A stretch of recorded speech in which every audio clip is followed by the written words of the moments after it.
So hello everyone, myself Anshika Thakur. I have secured an All India rank 124 in recently conducted NORCET 9 and this was my first attempt. If you are also a NORCET aspirant or any other nursing exam aspirant then this video is for you. Trust me, मैं भी उसी stage में थी जहाँ पर आप अभी हो कुछ मंथ्स पहले. सो आई थिंक अपने नॉलेज और एक्सपीरियंस के हिसाब से मैं आपको काफ़ी अच्छे तरीके से गाइड कर सकती हूँ. So please watch this video till and. So first of all, I have completed my graduation from Government Nursing College SLBS GMCH in my own state Himachal Pradesh और मैं अभी फरवरी 2025 में ही पास आउट हुई हूँ. तो जब मैं अपने 4th ईयर में थी तभी मैंने अपनी प्रिपरेशन शुरू कर दी थी. इस वीडियो में मैं आपको सब कुछ बताऊंगी कि कब और कैसे मैंने अपनी प्रिपरेशन स्टार्ट की थी, क्या क्या मैंने सोर्सेज रेफ़र किए हैं टेस्ट सीरीज़ के लिए और नोट मेकिंग के लिए अलग से, और क्या मैंने बुक्स फॉलो की हैं और कैसे मैंने टाइम मैनेजमेंट किया, कैसे मैंने अपना माइंडसेट सेट करा और जब मैं घर आई तो कैसे मैंने 6 मंथ के पीरियड में अपनी तैयारी को ये अंजाम दिया कि मैं लास्ट में इस रैंक तक पहुंच सकी. सो पहले स्टार्ट करती हूँ कि कब मैंने अपनी प्रिपरेशन स्टार्ट की थी. तो मैंने अपनी प्रिपरेशन 4th ईयर में स्टार्ट कर दी थी अप्रैल में. बट उस टाइम पे मेरा ऐसा माइंडसेट नहीं था कि हाँ मुझे अभी ही सब कुछ करना है. उस टाइम पे मेरा फोकस सिर्फ और सिर्फ अपने नोट मेकिंग पे था. जो सोर्स मैंने रेफ़र किया तो नोट्स के लिए मैंने नर्सिंग नेक्स्ट लाइफ का प्लेटफॉर्म, ऑनलाइन प्लेटफॉर्म जो है वो ज्वाइन किया था और उसी से मैंने अपने नोट्स बनाए थे 4th ईयर में. 4th ईयर में मैं इतनी कंसिस्टेंट नहीं थी वैसे, ऑनेस्टली मैं बोलूँ तो. कोशिश मैं काफ़ी करती थी बट इतना हो नहीं पाता था क्योंकि 4th ईयर अपने आप में काफ़ी डिमांडिंग होता है, आपको पता ही है पहले से.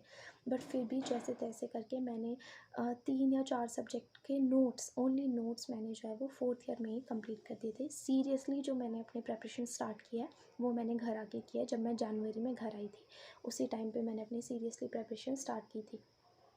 सो फर्स्ट ऑफ ऑल, क्या जो भी मैंने पाथ अपनी जर्नी में फ़ॉलो किया है वो मैं आपको बिल्कुल क्लियरली और ऑनेस्टली बताऊंगी.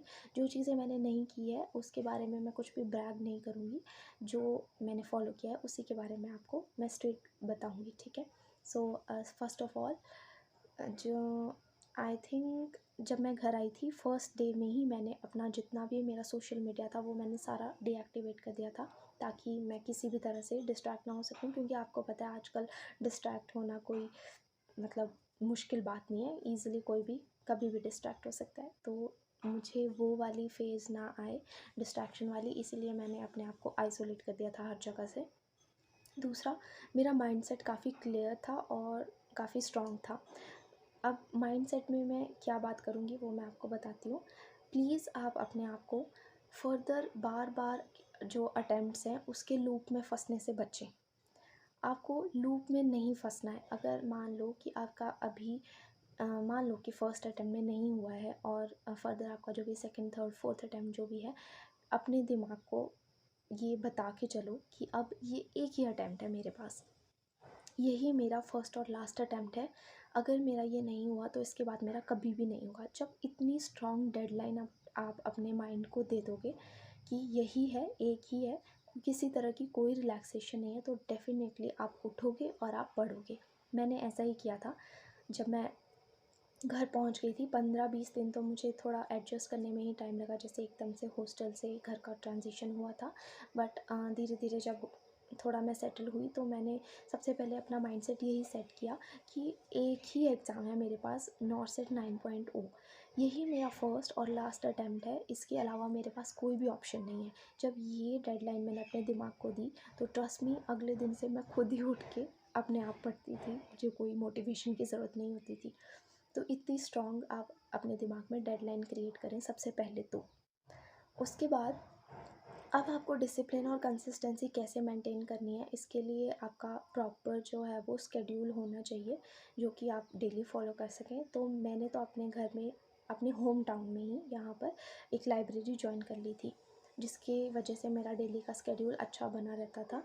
मैं सुबह 8:30 बजे लाइब्रेरी जाती थी और शाम को 6:30 बजे तक घर वापस आती थी. उससे पहले नहीं आती थी. कभी कभी लंच करने में आ जाती थी क्योंकि 5 मिनट के डिस्टेंस पे ही मेरा घर था यहाँ पर मेरी लाइब्रेरी से.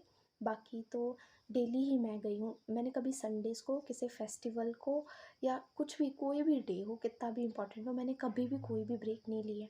मैं डेली ही गई हूँ, कभी भी मेरा कोई भी ज़ीरो डे हुआ ही नहीं है। ज़ीरो डे मैं उसे काउंट करती थी जब किसी दिन अगर मैंने 3 ही घंटे पढ़ाई की है, तो उसे मैं अपना ज़ीरो डे काउंट करती थी। बाकी पिछले 8 से 9 महीने में कभी भी मेरे साथ एक भी ऐसा दिन नहीं हुआ है जिस दिन मैंने पढ़ाई ना की हो, whether it's Sunday, it's a festival holiday और एनीथिंग एल्स, कुछ भी हो रहा हो मेरे आसपास, बट मैंने कभी भी अपना स्केड्यूल नहीं तोड़ा। इसीलिए आई थिंक फर्स्ट अटैम्प्ट में मैं ये रैंक ले पाई हूँ। अब वो जो डिसिप्लिन एंड कंसिस्टेंसी वो आपको मेंटेन कैसे करनी है, क्योंकि ये काफ़ी लॉन्ग जर्नी है। तो मतलब ऐसे बोलने में तो इजी लगता है, बट प्रैक्टिकली थोड़ा मुश्किल हो जाता है। तो इसके लिए आई थिंक अगर कोई आप पे चेक रखे कि आप, या खुद पे आप चेक रखो कि हाँ आप डेली इतने घंटे पढ़ रहे हो, जा रहे हो, या दूसरा कोई बंदा आपसे ज़्यादा पढ़ रहा है, तो इस तरह का अगर चेक हो तो वो फोमो क्रिएट होता है कि कोई और पढ़ रहा है और हम नहीं पढ़ रहे हैं, तो उसी फोमो के चक्कर में हम पढ़ते हैं। जैसे मेरे साथ तो ऐसा होता था। तो एग्जैक्टली मैं बताती हूँ कि मैं किसके बारे में बात कर रही हूँ यहाँ पे।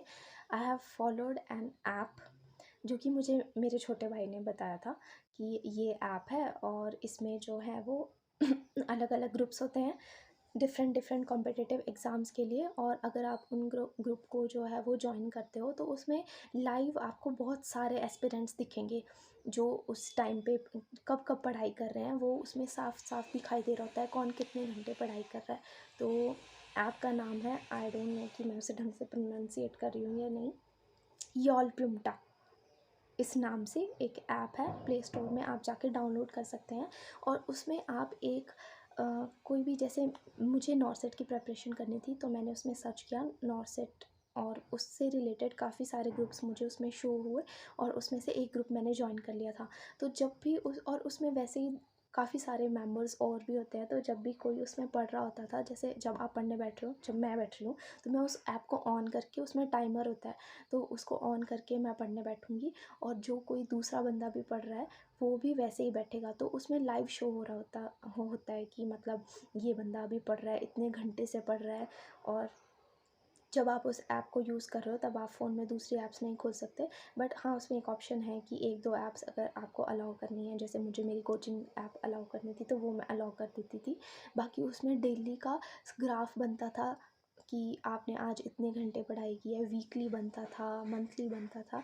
तो उससे ना मुझे अपनी प्रोग्रेस दिखती रहती थी कि आज मैंने कितने घंटे पढ़ाई की है, तो अगले दिन मैं कोशिश करती थी कि मैं आज इससे ज़्यादा पढ़ूँगी। तो उस ऐप ने मुझे काफ़ी पुश किया है डेली। और अगर किसी दिन मेरा पढ़ने का मन नहीं भी है, क्योंकि ऑफ़ कोर्स इतनी लॉन्ग जर्नी में हर डे सेम नहीं होता है, अलग अलग, कभी आपका बहुत अच्छा करेगा मन पढ़ने का, कभी करेगा कि नहीं पढ़ना है।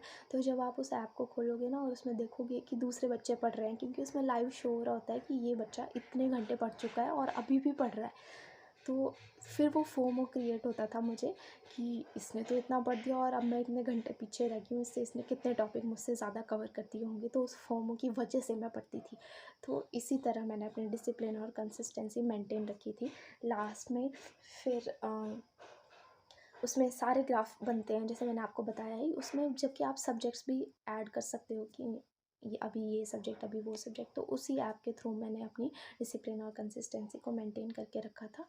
और उसके बाद मैं आपको बताती हूँ कि क्या क्या मिस्टेक्स थी जो मुझे लगता है कि आपको रिपीट नहीं करनी चाहिए, स्पेशली अगर आप फर्स्ट अटेम्प्टर हैं। देखो एग्ज़ाम का लेवल अब वो नॉर्मल वाला नहीं रहा है ना, क्योंकि अब जितने भी आगे एग्ज़ाम आएंगे वो अपना लेवल, मतलब जैसे नॉर्सेट 8 है, नॉर्सेट 9 है, आगे नॉर्सेट 10 है, सभी अपना लेवल इंक्रीज़ करते ही रहेंगे। तो हमें अपनी स्टडीज़ उसी तरह से करनी होगी। तो इसमें मैं आपको फर्दर ये गाइड करना चाहती हूँ कि प्लीज़ आप अपने रिवीजन ज़्यादा से ज़्यादा रखें। जैसे मैंने अपने एग्ज़ाम से पहले 4 to 5 रिवीजन्स अपने कंप्लीट कर लिए थे, इसीलिए मेरी थ्योरी में काफ़ी अच्छी पकड़ थी, तो मैं काफ़ी कॉन्फिडेंट थी कि मैं कर लूँगी, मैं कर ही लूँगी, मतलब ऐसे करके। और जब आप रीड कर रहे हैं या पढ़ रहे हैं या कोई लेक्चर देख रहे हैं, प्लीज़ उस कॉन्सेप्ट को अच्छे से समझें, रिलेट करें। आपने जैसे क्लिनिकल्स में ड्यूटी की होंगी, तो मेरा तो ऐसा होता था कि जिस भी सब्जेक्ट का मैं पढ़ रही हूँ मैं दिमाग से उसी वार्ड में पहुँच जाती थी अपने, कॉलेज अपने हॉस्पिटल के, जब मैं अपने ट्रेनिंग पीरियड में थी, और मैं प्रॉपर मतलब आप एक स्टोरी बनाकर इमेजिन करें, तभी आपके कॉन्सेप्ट जो है वो बिल्ड होंगे। सुपरफिशियली ना पढ़े, क्योंकि अब सुपरफिशियली पढ़ना मतलब बिल्कुल भी है ही नहीं कि आप सुपरफिशियली करके जो है वो ये एग्ज़ाम क्रैक कर सकते हैं, ऐसा नहीं है। आपको कॉन्सेप्ट स्ट्रॉन्ग करने पड़ेंगे, ताकि एग्ज़ामिनर कैसे भी उल्टा पुल्टा करके आपको क्वेश्चन फेंके, आप जो है वो ईज़िली उसे कैचअप कर सके कि ये क्या पूछ रहा है और इसके अकॉर्डिंग मुझे कैसे आंसर करना है। अब रिविजन्स में भी जो आपका फर्स्ट रिवीजन है, that should be your base, और वो स्ट्रॉन्ग होना चाहिए।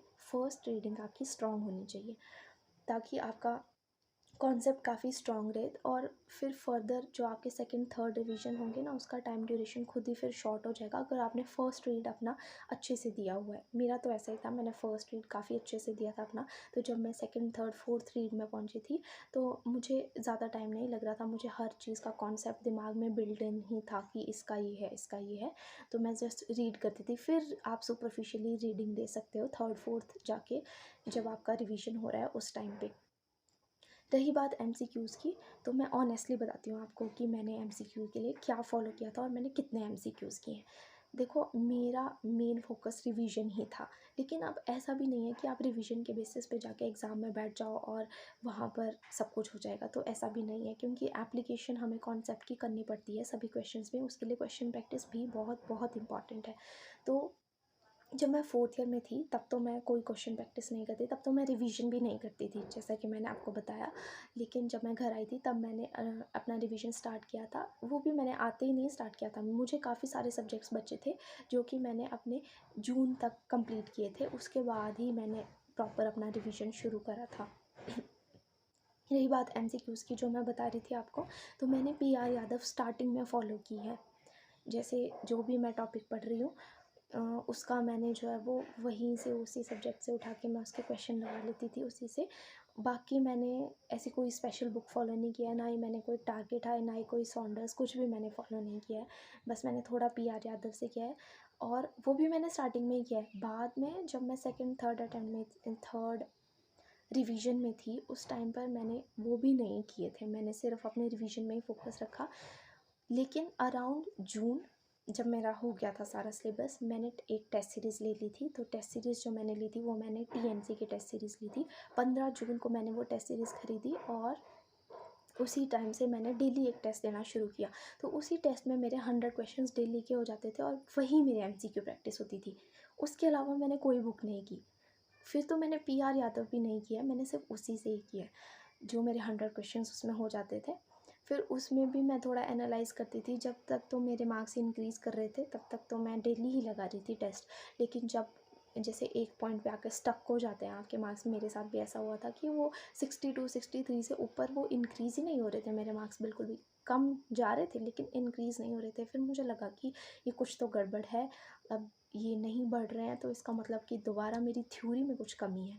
तो फिर मैंने दोबारा फिर थ्योरी का एक और रिवीजन कंप्लीट करना स्टार्ट कर देती थी। फिर मैं वहाँ पे पॉज़ दे देती थी अपनी टेस्ट सीरीज़ को। पहले मैं फिर अपना वो रिवीजन ही कंप्लीट करती थी। उसके बाद जब तो मैं दोबारा टेस्ट सीरीज़ में आती थी ना, तो एकदम से बूस्ट करता था मेरा रैंक, फिर रैंक भी और मार्क्स भी फिर एकदम से बूस्ट कर जाता था। तो मुझे लग गया था पता कि ये सारा आपस में कनेक्टेड है। अगर आपके टेस्ट सीरीज़ में कम मार्क्स आ रहे हैं, जैसे कि मुझे भी लगता था अपने टाइम में कि भाई क्या है, क्या दिक्कत है, आ क्या रही है, क्यों नहीं हो रहा, तो वो उसका रीज़न ये था, या ये होता है कि आपकी थ्योरी स्ट्रॉन्ग नहीं है, या फिर आपके रिविजन्स में कोई कमी है, आप भूल रहे हो कॉन्सेप्ट्स को, है ना, या तो आप सिली मिस्टेक्स कर रहे हो कि क्वेश्चन ढंग से नहीं पढ़ रहे हो। ये रीज़न होते हैं, और कुछ ऐसा रीज़न नहीं होता कि हाँ मेरे मार्क्स नहीं बढ़ रहे, ऐसा नहीं हो रहा। तो मैंने समझ लिया था इस पूरे कॉन्सेप्ट को कि ये थ्योरी और ये रिवीजन और ये जो टेस्ट सीरीज़ है, ये सारा आपस में जुड़ा हुआ है। अगर आप अपनी थ्योरी को स्ट्रॉन्ग करते हो, तो डेफिनेटली वहाँ पर टेस्ट सीरीज़ में आपके मार्क्स बूस्ट अप करेंगे। टेस्ट सीरीज़ आपको देनी ही पड़ेगी, क्योंकि थ्योरी आपको ये कभी नहीं सिखाएगी कि आपको एक्चुअली कॉन्सेप्ट्स को अप्लाई कैसे करना है क्वेश्चन में। तो टेस्ट सीरीज़ को डेफिनेटली आपको फॉलो करना पड़ेगा, लेकिन मैं सजेस्ट करूँगी कि पहले आप अपना फर्स्ट रिवीजन पूरा करें। जैसे मैंने बताया कि कॉन्सेप्ट्स आप अच्छे से पढ़ें, अपना बेस आप स्ट्रॉन्ग करें, और जब आप ऐसा करेंगे तभी आपको पता चलेगा टेस्ट सीरीज़ में भी ना कि ये कौन से सब्जेक्ट से क्वेश्चन पूछ रहा है, किस टॉपिक से क्वेश्चन पूछ रहा है, वो आपको फर्स्ट रीड के बाद ही पता चलेगा। ऐसे आप टेस्ट सीरीज़ देते रहोगे ना तो वो ब्लाइंडली ही चलेगा कि हाँ पता नहीं किस टॉपिक से पूछ रहा है, ठीक है, वो ब्लाइंडली चलता रहेगा। लेकिन अगर आप एक रिविज़न के बाद करते हो तो डेफिनेटली आपका एक विजन बनेगा, आपको पता चलता रहेगा कि इस टॉपिक से ज़्यादा क्वेश्चन आए हैं, इस सब्जेक्ट से ज़्यादा क्वेश्चन आए हैं। तो वो तभी पता चलेगा जब आपका फर्स्ट रिवीजन हो गया होगा। तो आई वुड सजेस्ट कि पहले आप अपना फर्स्ट रिवीजन पूरा करो, उसके बाद आप टेस्ट सीरीज़ में जाओ, है ना। और इतना तो मैंने बता दिया, ये भी बता दिया कि कैसे कैसे आपस में दोनों कनेक्टेड है। और लास्ट तक जब आप लास्ट में पहुंचते हो ना तब तो आपको रिवीजन में ही ज़्यादा फोकस रखना चाहिए, टेस्ट सीरीज़ सिर्फ आप अपना लेवल चेक करने के लिए लो। और हाँ, एक और इम्पॉर्टेंट बात कि बच्चे ना टेस्ट सीरीज़ को ही अपना सब कुछ मान लेते हैं कि अगर इसमें मेरे मार्क्स कम हैं ज़्यादा हैं तो मतलब अपने आप को उसी के बेसिस पे जज कर लेते हैं। सो प्लीज़ अपने आप को जज मत करें उसके बेसिस पे, उसे आप प्रैक्टिस की तरह लें और उससे डेली आप सीखें कि क्या है, किस टॉपिक को इन्होंने ज़्यादा रेफ़र किया हुआ है, क्या अपडेट्स पे क्वेश्चन कौन से हैं, और जो भी आपके डेली के क्वेश्चन गलत होते हैं, सॉरी, जो भी आपके डेली के क्वेश्चन गलत होते हैं आप डेफ़िनेटली उनको एक नोटबुक में राइट डाउन करें। मेरी एक मिस्टेक नोटबुक बुक अलग से ही थी जिसमें कि मैं जो भी मेरे गलत होते थे वो भी मैं नोट करती थी। मतलब मैं डेली उसमें सबसे पहले टॉप में पहले मैं लिखती थी कि कौन सा डे का ये टेस्ट है और कितने करेक्ट कितने रॉन्ग, क्या मेरा रैंक आया इस टेस्ट सीरीज़ में।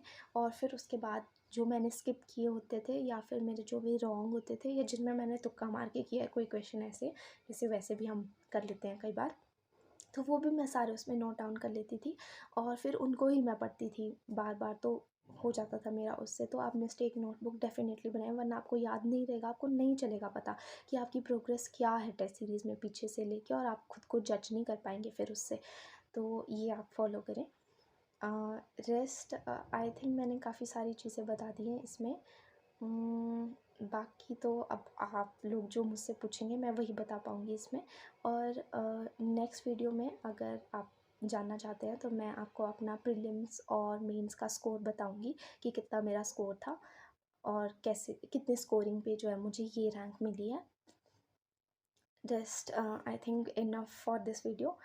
जो भी आपको जानना है आप कमेंट सेक्शन में नीचे मुझसे पूछिए, मैं डेफ़िनेटली आपको बताने की कोशिश करूँगी। Thank you all.